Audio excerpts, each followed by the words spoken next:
Hello, welcome everybody to Life Force Canada Education Forum. Today we're a small but fierce forum of the four of us. My name is Hila, and Life Force Canada is a nationwide organization made up of volunteers.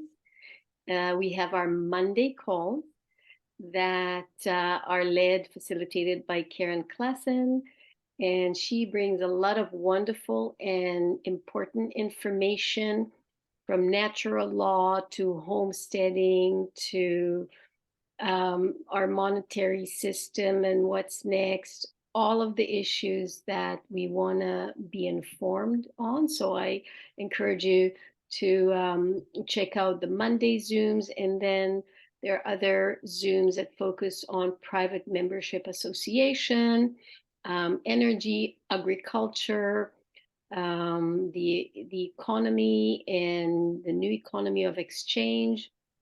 Check out the Telegram threads, and you'll find the dates and the days and the Zoom links.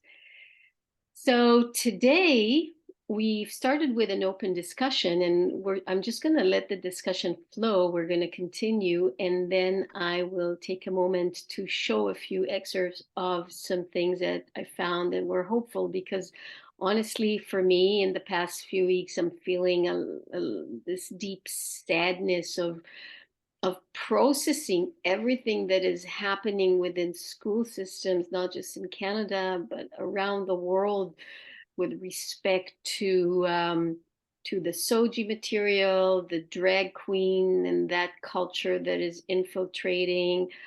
And in general, it feels like the children of our future we need to reimagine and re-examine the education system in order to have the new generation that is equipped and ready for a new world, not a new world order, but the new world, the new earth, a better world that we all feel in our hearts that is possible. So Katika, Norma Jean, Regine is here, and let's continue our conversation, and then I'll share a few things that made me hopeful today. One of the things that we mentioned is school boards.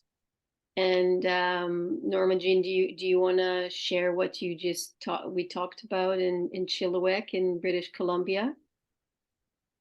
Well, let's start with something hopeful about Chilliwack. I have a friend who her kids are all graduated, but she homeschooled her 3 children, and she said that the homeschooling community within Chilliwack is huge. Sorry, I just getting a message there. Like massive, and I can't help but think that that is at least in part because of how poor the school trustee and the school board is there. They are openly admitting, almost bragging, that they are making it harder. They've put processes in place to make it harder for parents to complain if they come across any kind of materials or anything that they see within the school system that they don't like. They've made it harder for them to file any kind of complaint. There's like all these blocks in the way, and they openly said that the children don't belong to the parents. They belong to the schools.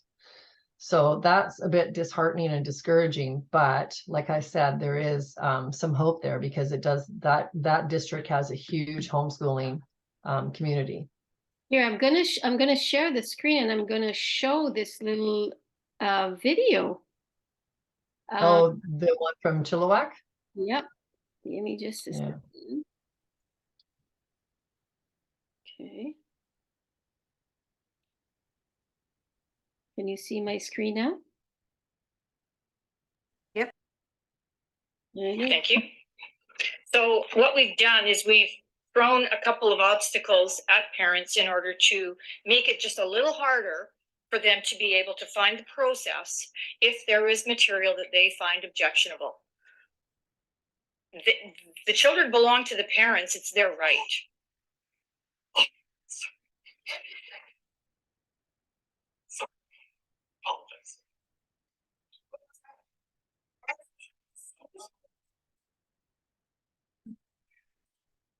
the West of me. You. I kind of lost my train of thought there, not gonna lie. Yeah, I just want to speak in favor of sorry, I just want to the gallery could please keep.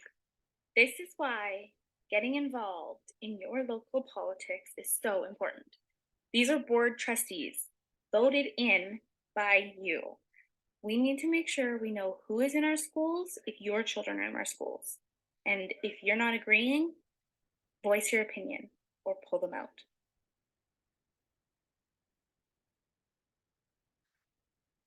Yeah, so Right, I had that wrong. It was them, a parent speaking up, saying that's not right. They belong to the parents, and them laughing, like, haha.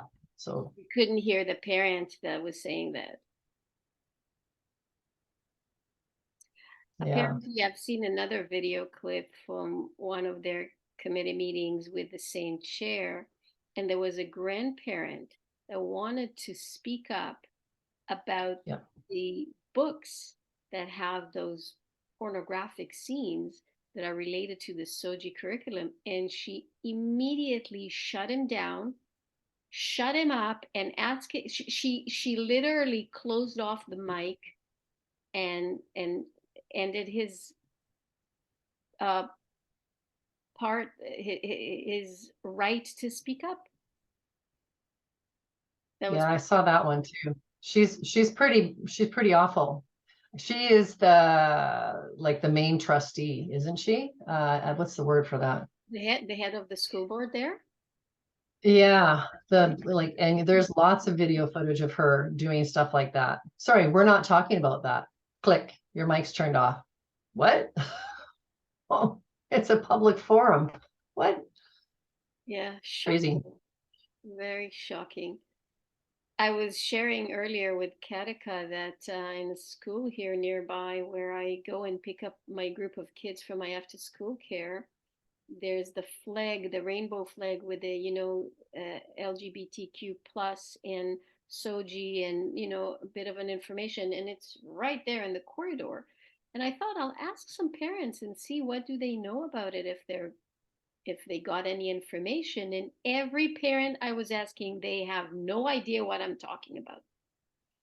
So I'm not sure how they're introducing SOGI without any information sent to parents. This is sex education.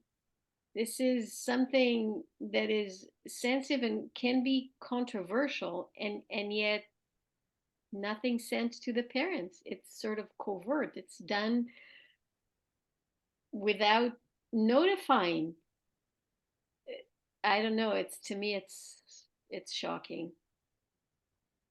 I know I've shared this before, but this would have to be probably 6-7 years ago. I was working in a grade 1-2 class, and a memo went around to all the teachers, and the teacher got it, she read it, and she handed it to me to read, and she goes, what do you make of this? And it said that we were going to start experiencing more and more children wanting to be called by a different pronoun, and that we needed to respect that and call them what they wanted to be called. And the teachers were not to tell the child's parents. And I was like, oh, what? And she goes, I know, I have so much to do already, and now I have to remember who wants to be called what. And I thought, well, that's a problem. But I really think the big problem is that they're telling you not to tell the child's parents. Like, oh my God, that should be the first thing you do. It's like, hey, I'm just going to check in with you. Did you know that your child wants to be called they? Like, holy shit. I couldn't believe it. And that was 6-7 years ago. ago. And that was quite a while ago. Sorry? Yeah, I'm just, I've just heard about it in the past year, but you're talking about 6-7 years ago. So this has been trickling in for a while. Yeah.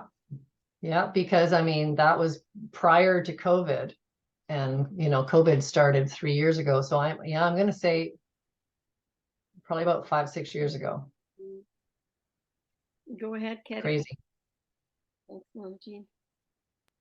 I remember like some time ago, I forgot the instances where it was, when I asked a teenager, can you read that sign there, what it says? He said, no, I cannot read. What? So what they are doing, they are dumping kids, not teaching them to write and read properly, and using a pronouns they, it's grammatically incorrect because it's plural, it's not singular. So if you use it in the sentence, you are not sure, is it group of people? Is it how many of them? I mean, you know what I mean? It's completely incorrect in English language, in any type of language, right? So it's completely messed up, everything.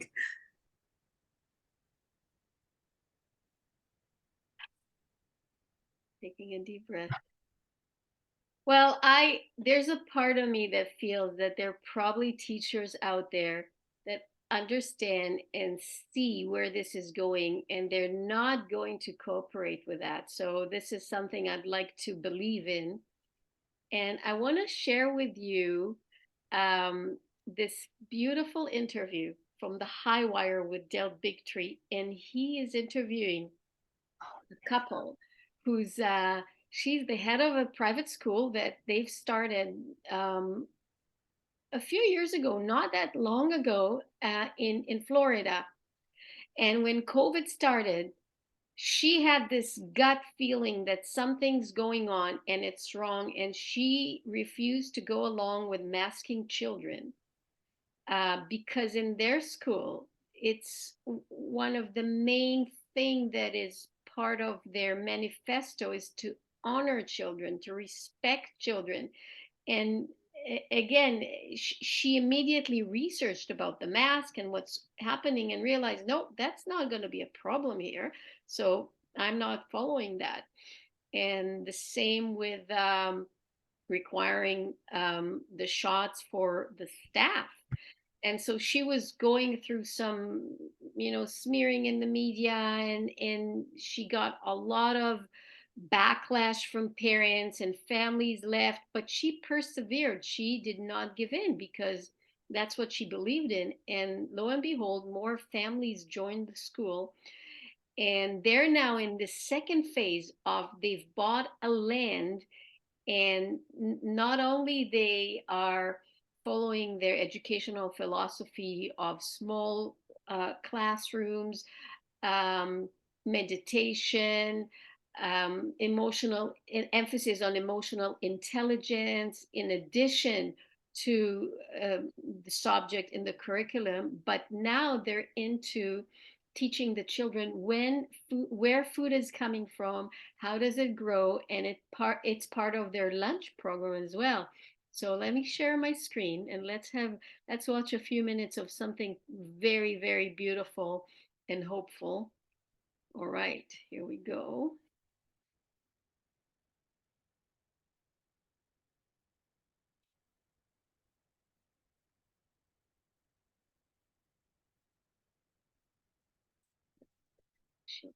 Later. Okay. Speak of someone that is making a difference in the world, that isn't going to sit back and watch them contaminate the minds of her children or anyone else's children for that matter. I'm talking about Layla Centner, the powerhouse behind the Centner Academy. Her husband, David Centner, has been in there. Well, we had her on the show back in the middle of COVID when she was pushing back, building a school that was going to stand for being the difference maker. And this is what that looked like. We believe at Centner Academy, when a child is happy and stress-free, the sky's the limit. So it's a lot easier for them to achieve academic excellence in a calm, peaceful state.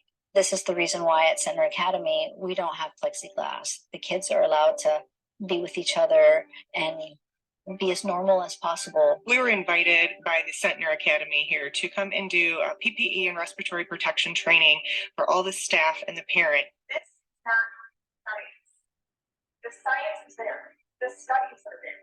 What was the response from those parents after you sort of had this meeting in your school? I didn't follow all of the crazy rules that were in place of the plexiglass and the socially distancing the kids and mandating masks for 8 hours a day. All of the reports show the psychological damage that's being done to children are hurting them far greater than COVID will ever hurt them. America's most controversial school leader, Hila Centner. Why did you decide to send this letter out to the parents in your school? So when we started getting wind that 5 to 11-year-olds are next to be approved and it can happen any day now, we said, okay, let's get ahead of this. We're telling parents, look, our school is about natural immunity. We're about a holistic way of life. We're all gluten-free, organic, non-processed foods. These kids have a 99.74% recovery rate. Why would we be supporting this when there's unknown adverse side effects? The more people that do this, the more we band together and do this, this will end. The power is in our hands, and we need to just say no. Well, obviously, the mainstream media wasn't too psyched about a school that was recommending not vaccinating kids coming into the school and teachers and really pushing back against the narrative. And we were seeing headlines like this, how a Miami school became a beacon for anti-vaxxers. In the New York Times, a private school in Miami citing false claims, bars vaccinated teachers from contact with students. Oh, my God. And Miami private school, Centner Academy, won't employ vaccinated teachers, staff.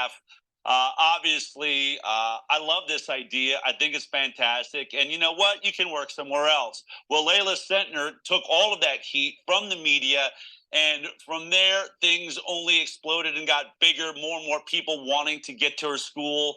This is a look at where the Centner Academy is at now.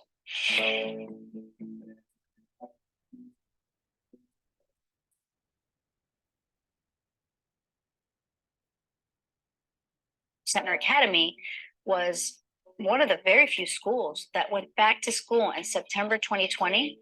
We did not mandate masks. We did not separate our kids. We did not socially distance them. But there was definitely a risk and a chance that I could be arrested for not mandating my kids to wear masks. It was great that I was actually able to be on the high wire because I had so many other school owners reach out to me and tell me I gave them strength and courage to stand up and say, no, they're not going to mandate masks for their kids either. There was a media frenzy in April of 2021 when my email got leaked that I didn't want our teachers to get the shot. Controversy on a South Florida campus. A new school year, a new controversy at Centner Academy. A new vaccine rule for students enrolled at Centner Academy in Miami. That's now getting worldwide attention for its controversial beliefs about COVID vaccines. We had the media camped outside our doors. CNN, NBC, all of them, outside our doors, stalking parents, talking to parents. But the exact thing that the media tried to do, which was shut me down, silence me, and basically cancel me, they did the opposite because they gave me worldwide media coverage that went all the way from here to Egypt, to Russia. These families moved to Miami just to come to our school because they saw us on the media. We have more kids today than we did in April of 2021. But more important than that, it's quality of the community, of families that are just in sync. When the pandemic started and we eventually ran out of toilet paper or lettuce or just the craziest things that you would think we should have an abundance of, I realized that I need to build a completely sustainable community. That's when the idea of the farm was born. And we found a beautiful 34-acre lot that was available for sale. And we've since been growing food, and we have a 12,000 square foot greenhouse. Our farm is completely organic. We spray no pesticides whatsoever. And it is the food that our kids eat during lunch. Just yesterday, they were pulling carrots from the ground, and today they're eating them in their salad bar. We do field trips to the farm, and we teach these kids, look, this is how hard it is to make food, so that way they can have an appreciation for what's going into their body.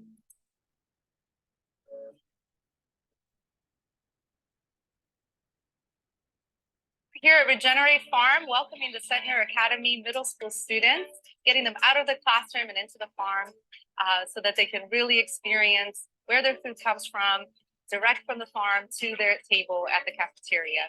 All right, so today we're going to be breaking off into groups. Let's have some fun and get our hands dirty. Today, we're gonna be taking some baby pineapples from a smaller pot that have outgrown that smaller pot, and we're gonna be transferring it over to a larger pot so that their roots can have room to grow. How many pounds do you think we get out of all of these sprays? 2. On the dot. So this is the stuff that ends up in your salad at school. Try a little piece, straight fresh from the soil. So we're here at the traveling chicken coop. We have about 300 chickens. Every day we get about 260 eggs. Every 2 months we move them so that they can graze, they can have all the weeds, grasses, and bugs that they can't normally get. So this is a really great example of pasture-raised chicken. Where are our eggs at? Let's see, over here. Whatever eggs we can, we don't wash them because you can actually keep them. They have like a nice protective coat, and then they don't need to be refrigerated. These eggs, I'm telling you, are the best eggs I've ever had. We provide about 720 eggs a week to the cafeteria. Amazing. Yeah, like we're also changing the whole feed industry. You know, we got to get our feed from farmers and the small production of feed that's made here in the United States, of course, but we need to make that change, you know, and we're starting here, we're making it here, and we hope other farms and other people will follow. Going from this blank canvas to this incredible, you know, design that we've created here, full of life, full of pounds and pounds, like thousands of pounds of food that we're producing now. You know, I really hope that this inspires some, you know, budding farmers. Future farmers. Because we need them, you know, we need young people to get excited about farming and producing our food. We're doing it here with no pesticides, no chemicals, and fully sustainable. Constantly feeding the soil. Constantly feeding the soil. We're going to have this for a very, very long time, and it's only going to get better and better every day. Now, when I buy my food, you know, this work is put into it, and I just feel better about the food that I'm buying now, and I feel more satisfaction eating it. Well, I know you're jealous, as many around the world right now watching that are thinking, can you imagine having your kid an experience where they have their own farm? So not only can they not poison your kids through injection, they can't even poison your food. Well, it's my honor and pleasure to be joined right now by the brains and the brawn, and I suppose the beauty behind this incredible educational experiment. Layla Centner, welcome back. And Thank David Centner, it's great to have you Thank you, Dan. in studio. Nice to see you. So, Layla, let's just take it back because, you know, we've sort of been tracking with you through this experience. COVID really changed the face of education, where they wanted to socially distance, people learning computers. We sort of turned to a homeschool co-op, you know, with a group of families here. But you got right up in front of the media and says, no, I'm not having teachers that are vaccinating in here. I'm worried about shedding, all these things. What was that like? I mean, you know, it's one thing I know because I've been in the middle of it, where you make statements, you expect some pressure. What was it like to actually, the level of attack that came upon you? I mean, it was insane. We had CNN, all of the major outlets were standing outside our school, both schools. At the time, we had 2 buildings. They were camped out. They were harassing parents. They were harassing teachers. They were calling all of our teachers. Every day. Every day. It was intense. Wow. But, you know, I tell people every day, I'm not born in this world right here, right now, to play neutral. I'm here to make a stance and make a stance on what I truly believe is the right path for our kids. David, I mean, I know one of the hard things, in some ways, it's easier to take the attacks ourselves than to watch our spouse or our children or loved ones go through something. What was it like to see that sort of level of pressure being brought on Layla as a partner in this? Well, it was a little intense. I was dragged into it as well, to be honest. Yeah. But it was very intense. But we leaned back on our training, and we meditated quite a bit. We got our gurus on the phone, and we knew that we needed to stay in our most peaceful state so that we can navigate this as beautifully as we could. And I think we did a really good job, and we're able to. We learned who was playing nice and who was playing naughty. I'm not surprised. Layla has a huge amount of gumption, and she's not going to roll over for anybody. Yeah. At one point, she's like, "I'm ready to be handcuffed to the front of the school if I have to. They can take me to jail.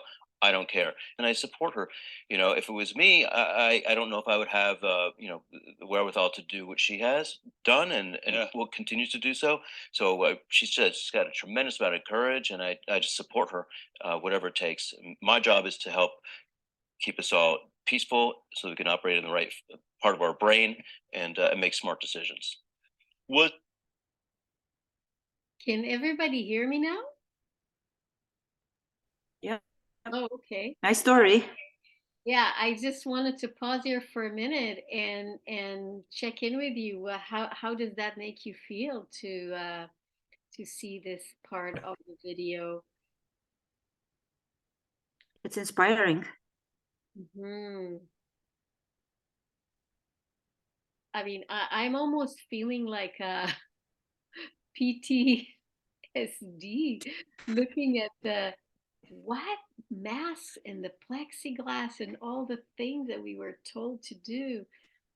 And boy, oh boy. This reminds me on the communities that are spreading around the world too, around the books of Vladimir Megre.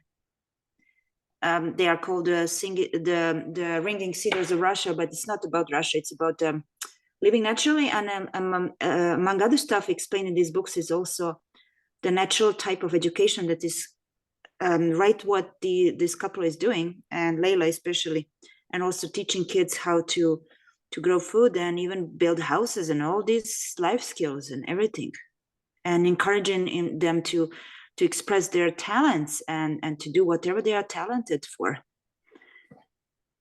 Absolutely. You know, when my son was in elementary school here in Vancouver, his teacher had a connection to the UBC farm. So they went almost every week to the farm and were able to be part of a cycle of farming and do sort of a similar program than, you know, I mean, not at that scale, but have a taste of what it's like to harvest food, to preserve seeds, to compost, to make the food, and they have to harvest the food, and then they had a kitchen there, and the kids made their own lunches, and then they had a little session and a circle, and then they learned different things that were related to what they were doing that day, and they also had senior volunteers. And I thought that was wonderful. And I asked the teacher, you know, how many classes come here? And he said, you know what? It's only my class from the whole Metro of Vancouver, just because he knew some people that were running this UBC farm. And I'm thinking, oh my gosh, this should be integrated in the curriculum. And it's and what the school did here too, Edith Cavell, they started gardening beds.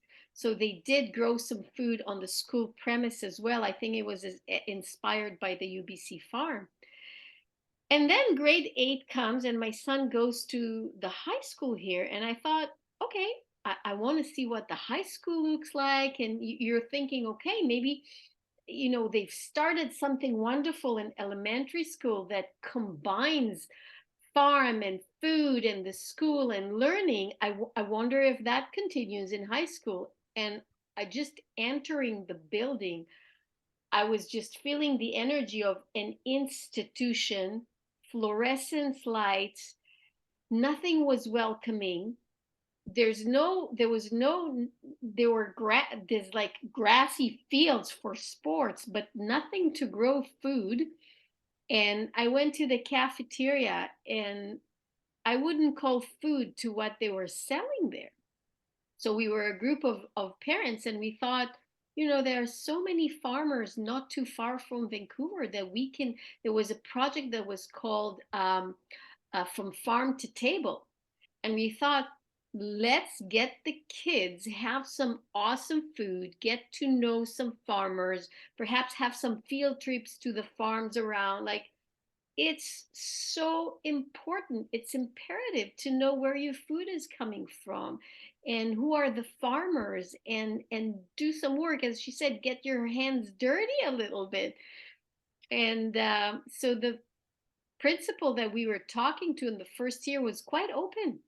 And we did a survey with the students, what food did they want instead of what the cafeteria was serving, which was like greasy, oily, I don't know, French fries and something that looked like burger, but it was awful. A lot of Nestle ice creams and whatnot. And so we started the process, but then came another principal, and she was totally not into that. And she stopped our efforts like completely, wasn't open to hear anything about it. We took it to the school board and we did a few presentations. And there was one organization that actually had an amazing presentation of the importance of the connection to the farmers and the whole educational aspect of it, and bringing organic good food, and then having a place in the school where the children can participate in creating their lunches and how that can be integrated in the curriculum. And zero, nothing. There was no response whatsoever. So that was pretty, there was a good attempt, but not so much of a happy ending, unfortunately. So I don't know, as a parent. Looks like they're forming a conspiracy wave to get kids and teenagers as sick as possible, to get them dependent on all these industries, dirty industries that bring a lot of money to these birth controllers, I guess. You said it, sugar is addictive. It's as addictive as heroin, apparently. And once you get a customer at that young age, you can hook them for life. Plus, they also had vending machines with all kind of pop and Coca-Cola and whatnot. And we were furious. We said, nope, we just want to have the fountains, take those out. And they didn't show us, they didn't want to show us who did the contract with those vending machines, where does the money go. It was very convoluted, and that was a sad eye-opener for me.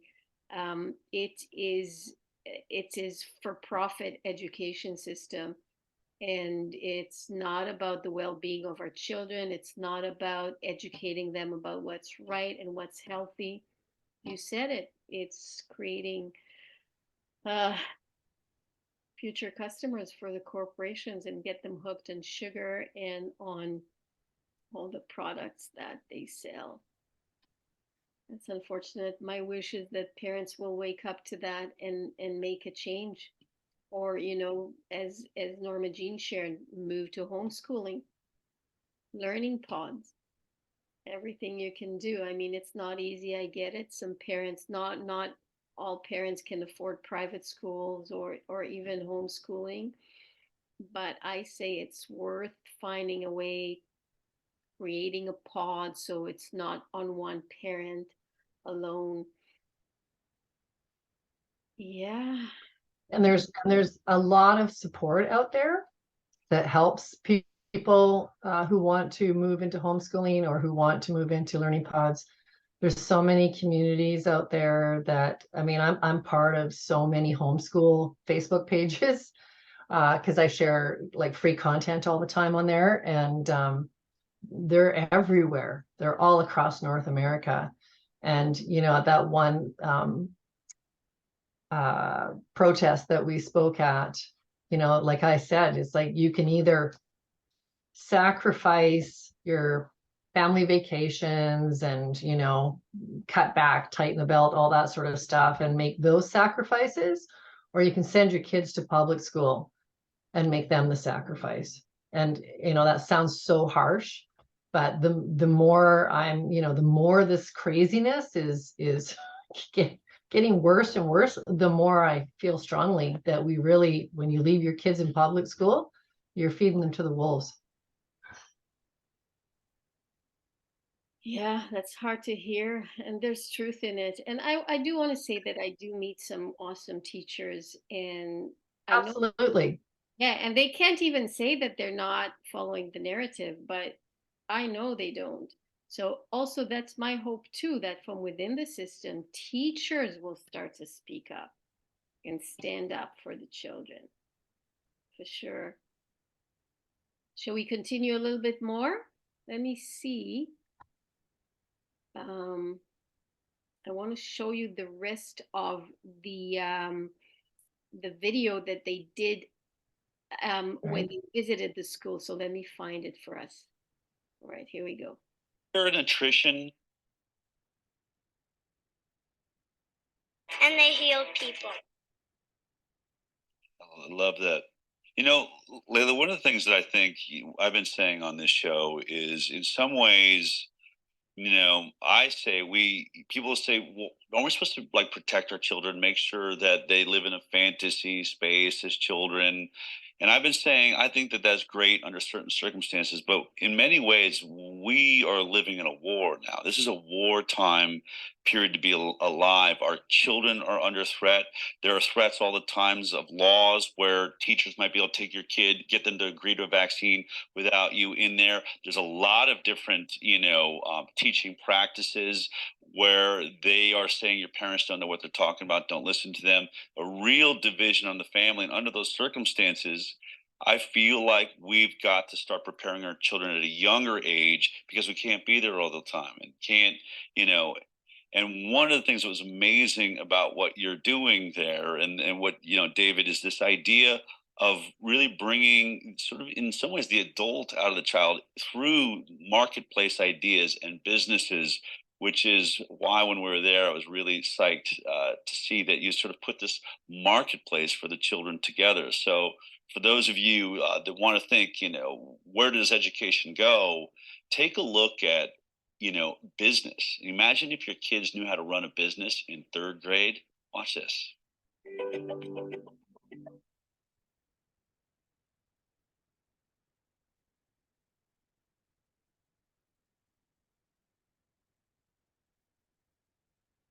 I'm here with Layla Centner and David Centner. This is the Centner Academy Be Happy Marketplace. What does that mean? This is an outgrowth of our school's very comprehensive entrepreneurial initiative. So what we have here today is 3rd graders through 8th graders have all conceived their own entrepreneurial initiatives. Well, my business name is Plantastic. Love it. And we're selling plant arrangements that I made with my mom. So we sell popsicles. Yeah. We sell them. It's fresh fruit. It's organic. We don't use any sugar. We use monk fruit extract instead. They've done projections. They've done PowerPoint presentations. They've raised money in a Shark Tank type environment for funding of their ventures. So a lot of us have equity in some of these projects. And here we are today, where they're actually selling their wares with great success. So this is something that all the kids really, really enjoy. Both me and Levi have a passion for 3D printing. 3D printing, okay. We just love to design, and we love to create objects that we can play with throughout the day. So we transform this passion into a business. The schools are very organic. They love like food with plants and everything like that. We have a farm at this school, and I thought, well, why wouldn't they want plants at their homes? Now tell me, what's the name of your business? Love crystals. Love Crystals. How'd you come up with that name? Because when the crystals have very good energy and they heal people. Oh, and they heal people. So that's why we call it Love Crystals. Why a marketplace? I mean, everyone else at this age group, really, the kids are just studying their math and doing their, their reading. Why make them think about businesses at this young age? This gives them an opportunity to apply those skills to real life, real world situations. If you have a business, you really are forced to critically think. You're forced to problem solve. You're forced to think outside the box. And these are valuable skills that we want to give our kids. So it's called Saren's Surprise Boxes. Yes. Do I get to know what's inside the box? No. Not until I get it. See if I can tell what it is. I just can't figure it out. Yeah, because you have to open it when you get home. So what types of things won't we find? We'll find some hair accessories, gibbets, magnets, building dogs, and string games. What are we serving today? What dishes do we have available? Well, over here we have quesadillas. Okay. They're gluten-free, dairy-free, and sugar-free. How long does something like this take? 18 hours. 18 hours. So then how long did it take to make up your whole product line? Probably over 300. Wow. They wake up at like 5:36 in the morning before school. They're chatting about the business. They're making friends. They get home from school. They're hopping on calls. They're chatting ideas. We're having so much fun with them doing this. And then the school is so incredibly supportive. We're so thankful. It's been such a pleasure to have our kids be in this environment.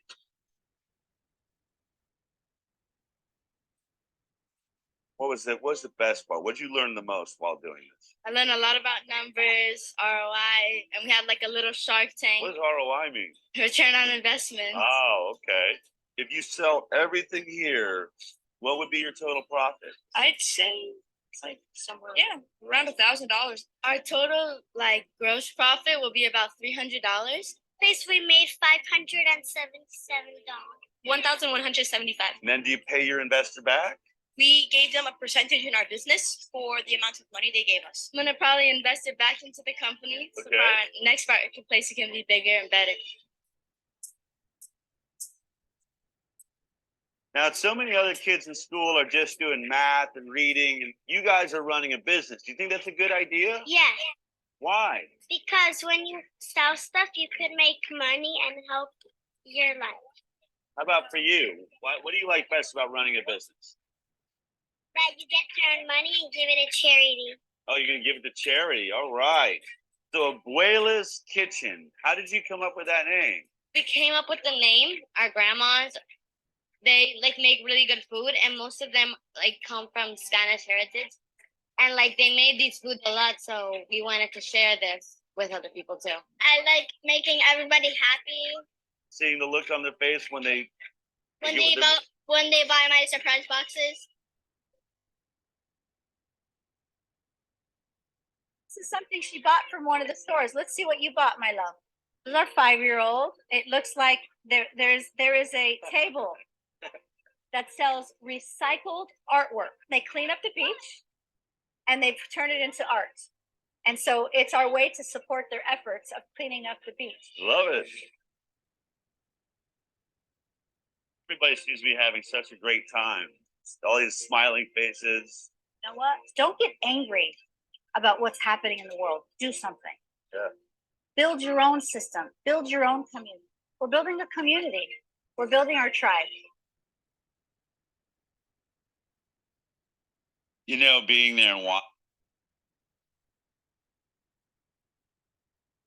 All right, back to us for a moment here. Wow, I mean, so inspiring, so beautiful. And it is about the community. And look how they involve the parents, right? I mean, here we are where we're talking about how parents are not informed. They're like almost like a deviate way of not allowing parents to get to some information. And here in this school, they're just working together with the parents as a community. This entrepreneurial initiative of creating a school market. How beautiful is that? And you know what? It doesn't have to be on such a large scale. It can be even a smaller thing, because I'm thinking, okay, maybe this is a private school and obviously there's a lot of funding and money coming in, but you can do that even with a smaller budget. And how wonderful it would be to have a learning pod focusing on market, or joining the farmers market. I know we have them here in Vancouver, and I'm sure in other areas there are farmers markets. And what a learning opportunity for the children, right? To be part of the economy, to be part of what it's like to have a business and to earn money. And there's so many things you learn while doing that, right? Yeah, Norma Jean. I was just going to say that there is a program out there called Young Entrepreneurs. You might know about it, Hila. They usually do it with the kids in somewhere between grade 5 and 7. And so my kids both participated in it, and the schools that I worked at all did it as well. I think they've incorporated it into the intermediate curriculum, but the kids have to come up with something that they can produce and sell.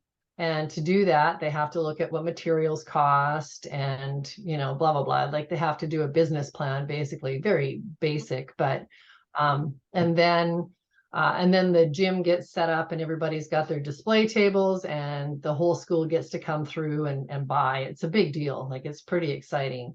And then they have to decide, they have to donate a percentage of whatever they earn to a charity of their choice. And anyways, start to finish, it's a really, really cool project. It's great. And it usually takes probably about 6 weeks for them to from start until the market day, but it's only once a year, right?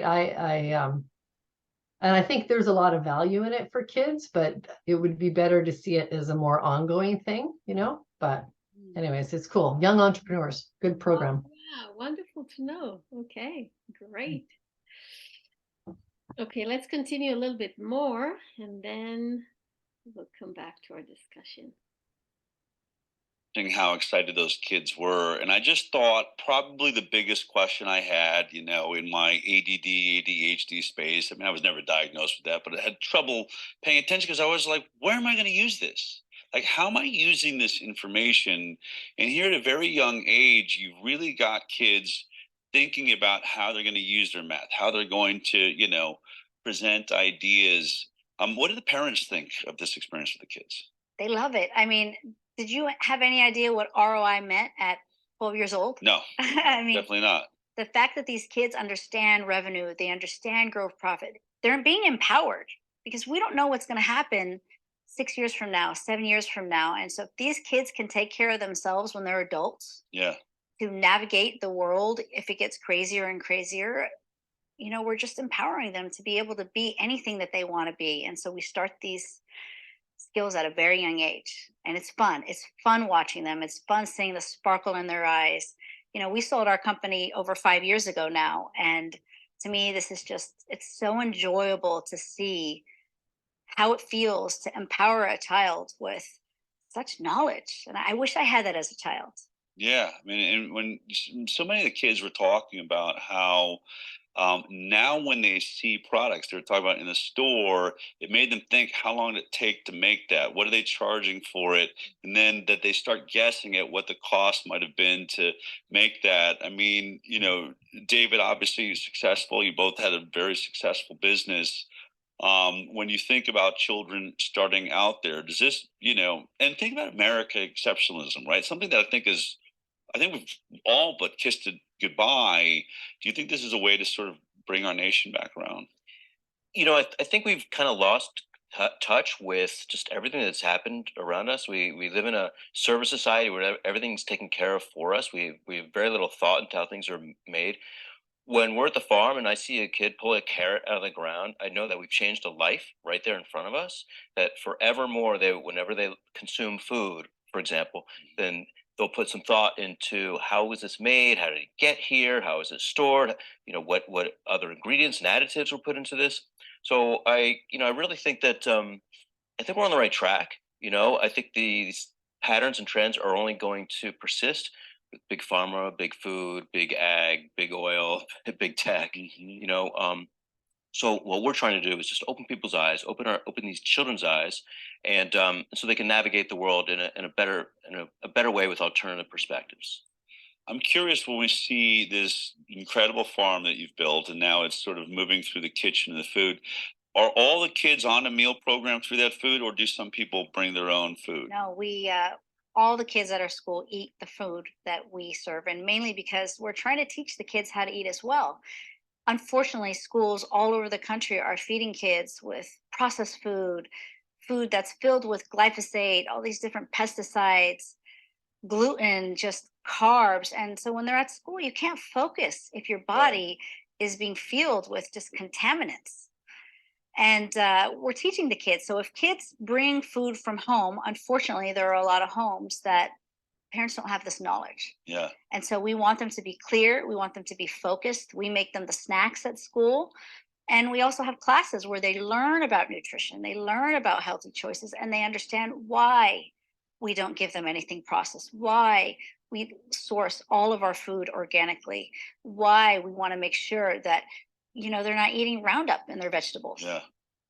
Well, I think one of the things that's neat is sort of that in many ways, the fact that all of your children are on a total equal footing. There's not one kid that's eating a different meal than someone else, and I think, I had a very granola mom. So the homemade bread with the homemade mayonnaise soaking through the bread and the whole thing, it would have been nice if everybody else was doing the same thing instead of sort of being ridiculed for it. Is my understanding you also do uniforms? Is that a part of the process? Yeah, we actually make our uniforms in India because I want pesticide-free cotton as well. Okay. So we make going back to what you were saying about the food, we actually have the opposite effect because everybody is eating healthy. The few kids that aren't eating are being encouraged by their friends to eat the food. Right. They're saying, hey, the food is delicious, try it. Because some kids go home and all they eat is pizza or pasta or whatnot. But by the end of the school year, many of those kids have been converted to kids that are now trying vegetables. So I've had so many parents tell me, my kid has never eaten broccoli before. They eat it now. We have a full service bar of only salads and vegetables. And so it's the peer pressure in a good way, where now the kids are saying, wait a minute, all my friends are eating this salad. Maybe I should try it. Right. Or, that broccoli doesn't look so bad anymore because all my friends are chowing down on all these different beautiful vegetables. And then they go to the farm and they're able to pull it from the soil. And so they say, I saw exactly where this came. I want to see what it tastes like. And so the first time we had vegetables delivered from the farm, we had a big table and we just lined up the table with all the vegetables that we received that day. And we cut it up and we told the kids, okay, as you're going to the recess, just try it. And so kids were trying vegetables that they had never even seen before. I would imagine, in so many schools, you go and audition the school, but I would think you have a pretty strong, if not heavy-handed vetting process for how you choose families that are going to come into school. Has that changed over time? Well, what's interesting, and I tell people this all the time, when we got into education, I didn't know anything about critical race theory, or I didn't even know who BLM was. I didn't know that there were drag queens out there that were going to schools. I had no idea. I was completely clueless as a mom. I just knew the education system was broken. Mm-hmm. Well, fortunately, COVID has highlighted the fact that schools are doing all of these things. They are encouraging 5-year-olds to choose their gender. Of course, not happening at our school. Right. We are firmly against any of this. We want to teach our kids, hey, you continue being a child. Play with your Barbies, play with your toys. You do not need to be choosing your gender. We don't even approach the topic.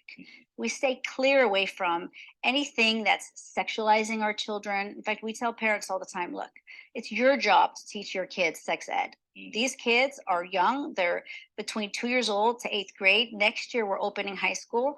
They don't need to be having a conversation of boy sex, girl sex, or boy-girl sex. They need to be focused on education. And so we're very clear when we're interviewing our teachers. We ask them, what are your views on critical race theory? Because our views are, we're all one.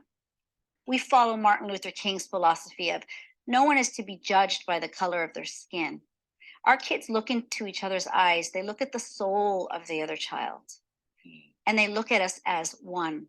These are some of the activities that they do, where they do eye gazing, where they look into each other's eyes and they say, the beauty I see in you is this. And they're not talking about the outside beauty. They're talking about the inside beauty. And that's really what we need to get back to. Let's get back to looking at the inside beauty of one another.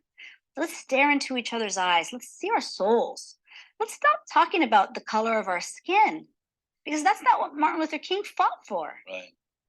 And then also the confusion, right? There are many private schools near our school where they were bringing in 15-year-olds that were dressed up in drag, working on a stage in front of other 6th graders, 7th graders, 8th graders. Is that inappropriate? Is that appropriate for another child to see? Right. We want to protect them as much as possible, let them be kids and not cloud their brain with such gender confusion and sexualization. Yeah. One of the things that, there's things we always go out to. Wow. Refreshing. What a beautiful message, right? Let children Very nice. Let them be innocent. Let them, focus on the excitement of learning. reading, writing, math, projects, art, science.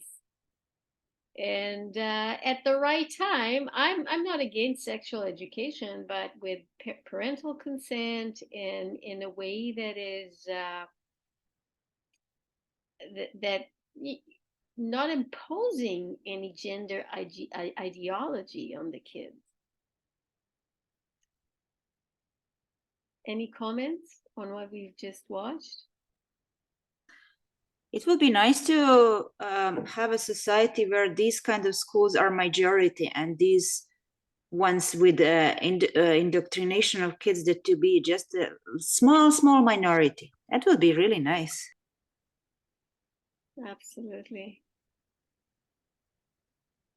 I mean, I love the fact that they do dyad exercises, right? Like the children, it's like the importance of emotional intelligence and connection, right? So you look into the other student, I guess maybe you partner up and you have this, the beauty I see in you is, and then the other person tells you back, the beauty I see in you is. And there's so many exercises like that you can do, and that really cultivate connection and ability to reflect and ability to see yourself in another and to show compassion and appreciation. I mean, wow, what a wonderful values to teach children, right? And also the meditation piece, right? That stillness. But the stillness is different than when you're asking, a 5-year-old to sit quietly in circle while you go on talking at them. This is the true stillness and quiet where you listen to your own mind. I think that's brilliant, and we should be doing that with all kids. Absolutely. All right, let's continue a little bit more because it's so inspiring. I'm sitting and I'm feeling like, yes, what a wonderful way shower this couple is. Like, oh, we definitely want to catch the marketplace, but our camera person and producer happened to be going by a room where a kid was getting hooked up to I think it was like a biofeedback machine, and honestly, this is taking education to a whole other level. Folks, get a little what they're doing at the Centner Academy when it comes to, stress and anger management. I mean, this is something that, we're talking a lot about in my family. Like, how can we get this across to our children? Take a look at this. Our science demonstration, right? That we are going to use the what? The EM wave curl, right? To do what? To do that brain to heart connection, okay? I have Sasha that is going to wear the device to show his heart to brain connection. This device under here, okay? So while we're getting Sasha ready, okay, what are we going to focus on while we connect him? What are we working on? What's that heart, what? Heart rate, what? Start to the beat, you can remember. Beat, our beat, right? Our variability. This device is calibrating his heart rate through his ear. Okay, it's going to read his heart rate. Now, it's picking it up. It's picking up your pulse. Okay.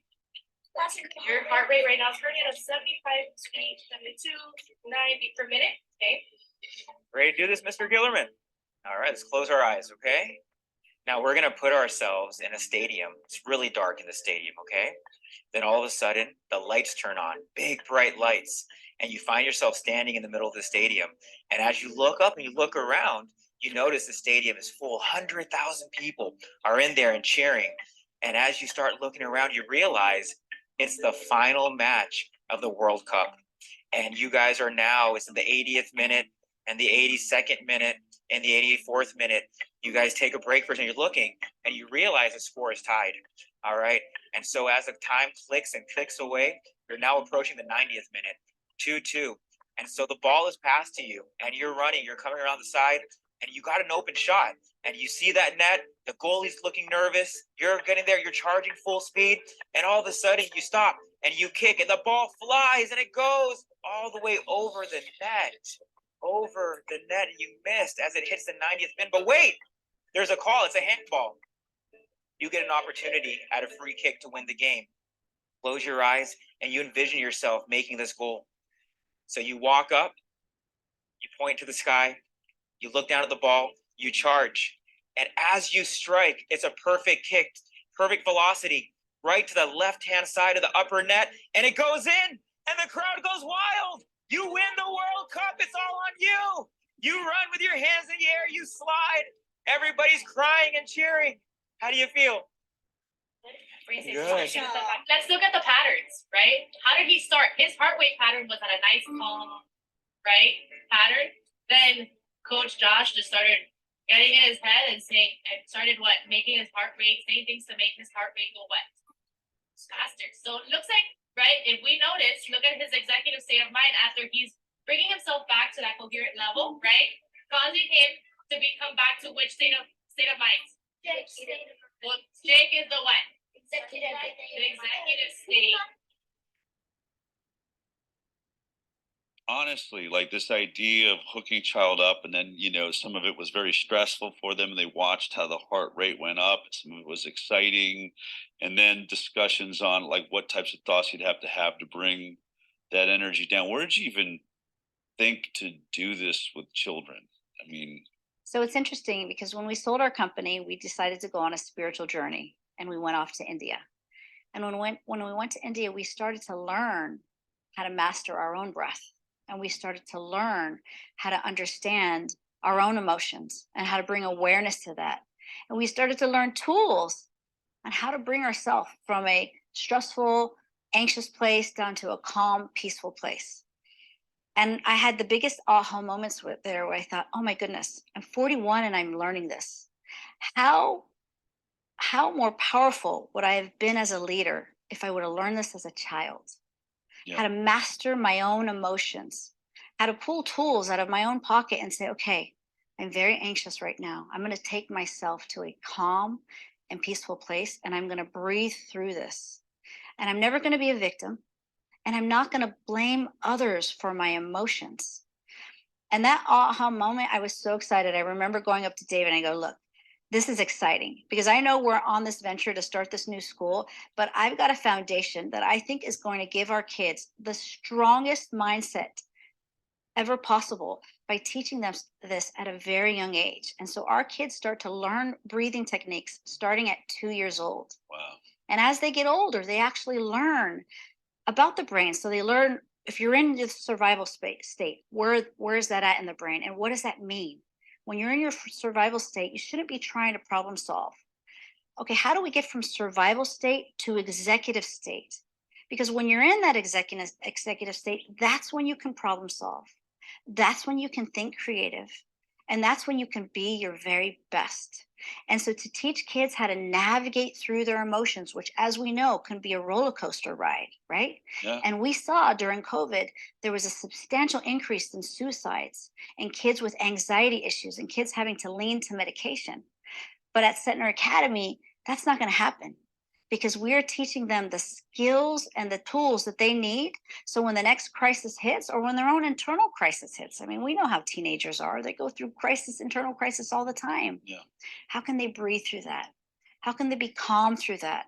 And how can they navigate with good quality choices while being in their executive state instead of their survival state? And I'll tell you, my third grader, she was able to come home one day and say, Mom, you're in your survival state right now. And she reminded me to breathe. Yeah.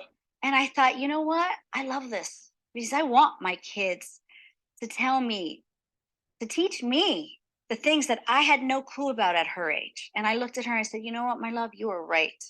Mommy is absolutely in her survival state, and I need about 5 minutes to calm down. And many parents have shared similar stories with us. For you, David, I mean, obviously, you're a business person. Do you think you would have done things differently? I mean, is this a tool you had as you were running your business to be able to calm down? And I only wish. I did it the old-fashioned way. Layla and I grew up in fairly dysfunctional households, and I just put my head down and ran through walls, did whatever it took. I grinded it out. And in the hopes that eventually one day maybe I'd have something, and then maybe happiness would appear. And it didn't work. I had some medical issues. I had a heart attack at 41. Wow. And ultimately, I did have a successful exit, but I was really unfulfilled, and I had no shortage of other business opportunities, but none of it was doing anything for us. So like Layla said, we embarked on a spiritual journey, and then we learned there's another way to navigate through life, and not only is there another way to do this, but this can be taught. And if this can be taught at a young age, gosh, we could really change a lot of lives here. So that was a big aha moment. We had conceived and started the school before we started our spiritual journey. But if we hadn't done that, the product that you see today, the Centner Academy that you see today, would be probably much different, and probably would not be resonating as powerfully as it is with people from all over the world. And I don't know if we'd be successful. So it's such a foundational element of our school to teach these kids how to be happy, peaceful, loving, connected human beings. And then that's the platform from which we want them to operate. And then arguably they can learn much more intensively, faster, and it's proven because our test results that our kids are taking are showing these kids are achieving at a very high level academically. Yeah, I think that's the big key, that when we sold our company, we kept saying, okay, we'll be happy when, right? And so going to India, learning everything, no, happiness is right here, right now, always. It's at your fingertips. Do you want it? If you want it, it's easy. And so teaching the kids, happiness is right here, right now. It's attainable. It's in your hands, and it's your choice. And that I think is a big aha for many of our kids. I mean, we've had kids come to us, especially from COVID. They were depressed at their previous school. They were having all sorts of emotional issues because of the lockdowns and everything else. And we taught them how to come back to their happy place, how to breathe through it, and how to know that, you know what, things can be tough. But if we can bring ourselves to a place where we're in a calm, peaceful, just our own joy, nothing else on the outside really matters. You started out in some ways under attack, but when we were out there, David, you were discussing how you're working now with the city to put us. All right. Wow. Let's end on that. Happiness comes from inside. I'm going to stop the share for now. All right. Can you post the video link for this video maybe in Telegram or somewhere? Yes, absolutely, I will. That's great. Yeah. Such an inspiring message. Any comments? Anything else? This is great. This school and the way they're running it is similar to the Star Hero Academy. Did you meet when you were coming to the Education Forum last year, the think tank? Did you tune in when we had Tammy Valliers? No. So she's written a curriculum as well. A kindergarten masterclass is what she calls it. And it's all about teaching kids about emotional intelligence, self-regulation, values and virtues, not to be the hero inside instead of the victim. And this is the language that she uses. And it's all done through storytelling around animal characters. It's brilliant. It's brilliant. And Simon Wolfson from Evergreen Academy, he's a big part of it as well. And he's incorporating it into his independent school. He has 2 schools now in Ontario. He just bought or acquired a big parcel of land. It's got a pool, tennis courts, places to build a garden, because even in his little school in the city, the kids were making their own lunches and baking and, learning all those skills as well. But in this new facility, they will be growing their own food as well. But he's incorporating this masterclass and all the ideas, bringing back the idea of teaching kids about values and virtues. Like, they've completely stripped that out of the curriculum. You could walk into any classroom, even a grade 7 classroom, and ask them, what does loyalty mean? What's perseverance? What's, and they wouldn't have a clue. What's fortitude? And they don't know, because we've just removed it, right? So anyways, so there are good things happening. It's just that it can be, we can be overwhelmed with the ridiculousness of what else is going on and what they're doing to our children. So more and more people that I talk to are becoming aware of the whole drag queen thing, and the sexualization and the whole transgender issues. And depending on the age of the person and their upbringing or whatever, because I mean, this is targeting, let's face it, this whole thing targets the parents as well. Because most of the parents of the kids that are, you know, younger are still pretty young, right? When we're talking elementary school. And so they're afraid to go against the grain. They've been convinced that if they do, it makes them a bad person. So they embrace it instead. So. Right. I mean, I think a lot of parents don't even know how to speak up. They feel that something is off, and they're so in a place of disconnect that it's hard for them to make that step to even empower themselves to think that, wait a minute, I'd like to speak to the principal and know more about what is this SOGI, or what's the curriculum for this year? How can I find out about it? And I have some questions. You know, and part of me have a lot of compassion to parents, you know, in this day and age where life in the city especially are so expensive. So let's say you have two working parents, 2 or 3 kids, and the parents are around the clock, busy, busy, busy. So, you know, they're assuming they trust the school system, thinking that everything is good, and as perhaps they were learning back when they were at school, or maybe not even thinking. You know, sometimes you don't have time to think when you're just in the rat race. So yeah, and you don't know what you don't know. Exactly. So who knows? It's challenging times for sure. And you know, the only thing we can do is what we can do. So here we are now discussing about it. We'll post it. Whoever can find the information here or other sources, and can just educate themselves, or, you know, will it be an opening for someone to take action? That's as good as it gets for now. Yeah, it's a challenge to stay optimistic, but I don't want to have the other choice, right? So I mean, even here on the forum, we're the 3 of us, we're 4-3, so parents don't even get to be able to have the luxury at that time to be on Zoom calls because they're busy. I get that. So I don't know. Yep.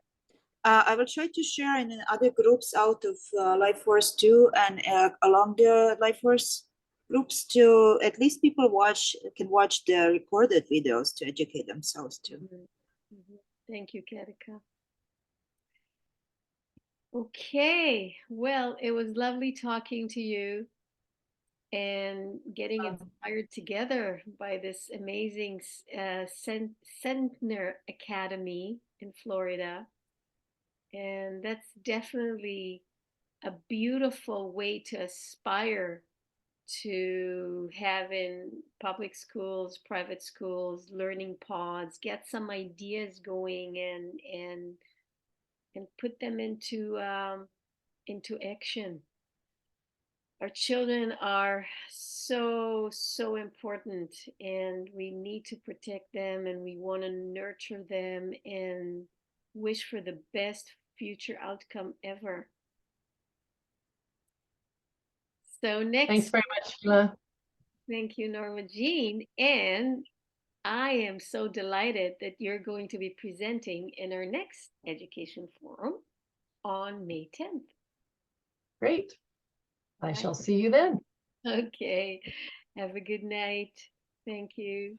Thank you, ladies. Thank you, Hila, and thank you for organizing and showing the video.